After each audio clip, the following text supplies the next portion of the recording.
Good morning, guys. I hope you're all doing well today. Welcome to day 20 of Until I Am a YouTube Millionaire. We'll see what happens. I was just watching some Timcast morning news just a minute ago. It's actually still live, but I wanted to break away from that and record this video real quick. And a few thoughts came to mind. They're rather disparate. Not necessarily connected, hence disparate, but important, I think, nevertheless. The first one is, I had propositioned, of course, you try to proposition somebody as big as Elon Musk just through X or something, there's very little chance he's going to get any notice of it, because the guy's worth $400 billion, but I had propositioned him probably about 2 or 3 weeks ago, about building a design reference mission to make a colony for Mars, or pardon me, the moon,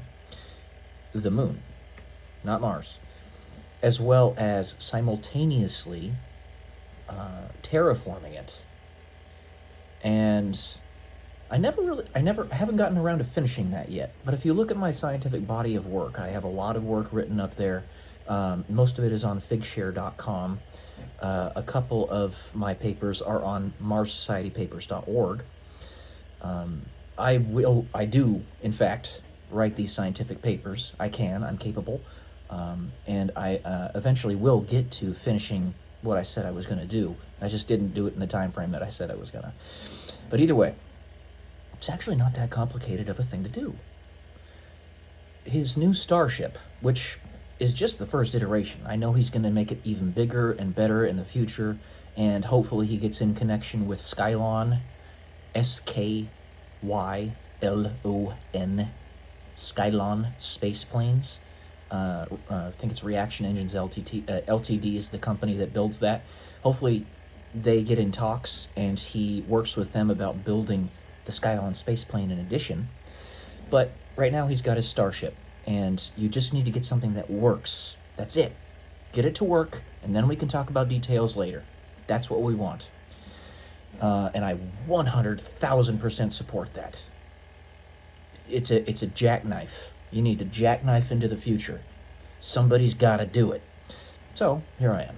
My proposition. It wouldn't be very difficult to do that. Because the payload capacity of Starship in its current form is between 100 and 150 tons that you can send into space. Now, what you can send to the moon, probably around like 50,000 pounds-ish. Now, I was looking it up online, and ChatGPT gave a rough estimate that was actually just what it said in the Starship design paper, or design, like, info sheet, right? And it was only to low Earth orbit that it was saying. But let's just assume, I know I can do the calculations, I'm just not worried about that right now. I'll do it later. 50,000 pounds that you could send to the moon in each go. And he wants to send 100 Starship flights per day. I frickin' love it. Frickin' love it. 100 Starship flights per day. If you can send 50 tons of mass, that's 50,000 kilograms of mass to the moon with each launch. 50,000 kilograms times 100 launches. Let's say it's you're trying to send water to the moon. Now, the limiting factor of terraforming the moon, among other things, is the fact that water is in such short supply. We could actually take enough water from Earth without being concerned about possibly de-terraforming our own planet and send it to the moon and terraform it. We could also take it from asteroids, but that's beside the point. We could just take it from our planet and send it to the moon. So 50,000 kilograms per launch, times 100, so that's, what is that, 55,000, so 5 million kilograms per day, 5 times 10 to the 6th kilograms per day. The mass of Earth's atmosphere is 5.15 times 10 to the 18th kilograms. That's gigantic. Of course, with the moon, you'd probably need about the same mass. I have the equations to determine it within a pretty high level of accuracy, but you'd need roughly the same amount of mass because of the lower gravity on the moon. So that means that the atmosphere would be bigger, thicker, right, but less dense. Most of the density, just like it would be on Earth, would be at near the surface, but it would be more sparse. It would expand out farther. Distension is what that's called, right? So, even so, let's say that you need roughly the same amount of mass. Let's just ballpark it. You could do the math. So 5 times 10 to the 6th kilograms of mass sent per day. I actually have a MATLAB program up here. Let's do some math here. 5 times 10 to the 6th times 365 would give you 1.825 times 10 to the 9th kilograms. So you'd get 1 billion kilograms of mass sent to the moon per year, assuming that you had 100 launches per day. I think Elon can definitely do this. Definitely. But if you even wanted to underestimate it and say that it's just 1 per day, still, that's incredible, right? So 100 launches per day, you do this, and it's just a constant cycle, over and over. Multiply this times 10 years, and that's 1.825 times 10 to the 10th kilograms. Of course, you're going to up the ante here. There's a lot of stuff you can do. It's not just sending water to the surface of the moon, all right? And we're just talking about sending water. That's a lot of water. You can do a lot of stuff with that. This is mind-blowing, all right? The possibilities are endless. Endless. So, there's one other thing I wanted to talk about, and I think it's part of the reason why we are having these drones all over the place in recent days. There's a calculation that you can actually do fairly easily to determine, based upon telecommunication signals, what the probability is based upon the number of stars you have searched in space that we still have not found a signal from another species, another intelligent species. This is the calculation right here. All right? That's it. It's not complicated.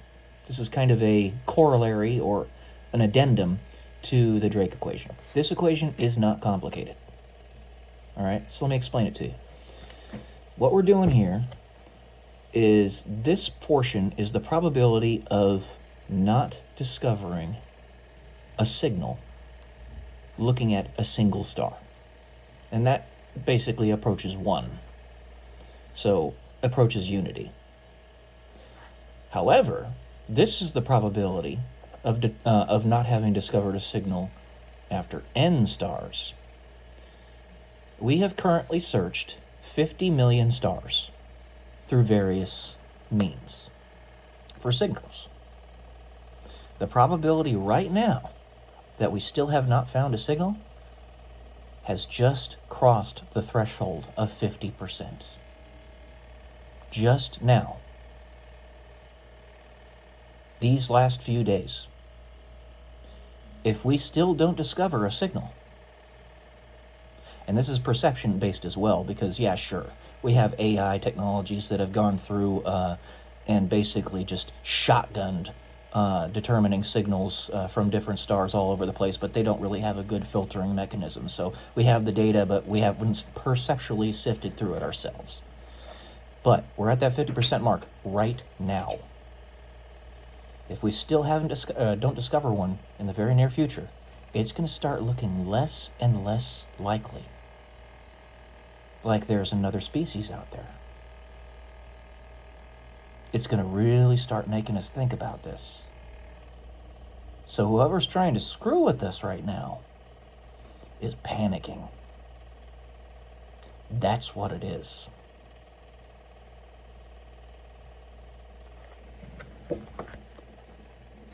It's not a complicated calculation. This is, again, a very disparate, all over the place video this time because I had so many thoughts that came through my mind at once. There's one more thing I wanted to say. Tim Pool, on Timcast IRL. You're looking for a manager of your channel, your Timcast IRL, so that you can go and do your own work and not have to worry about that managerial stuff behind the scenes. I'm right here.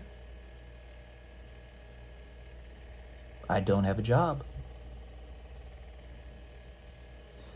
You have my resume on my YouTube channel. I would love to do that work. And we're very politically aligned. So, consider this my application, my friend. I do hope you will take it under consideration.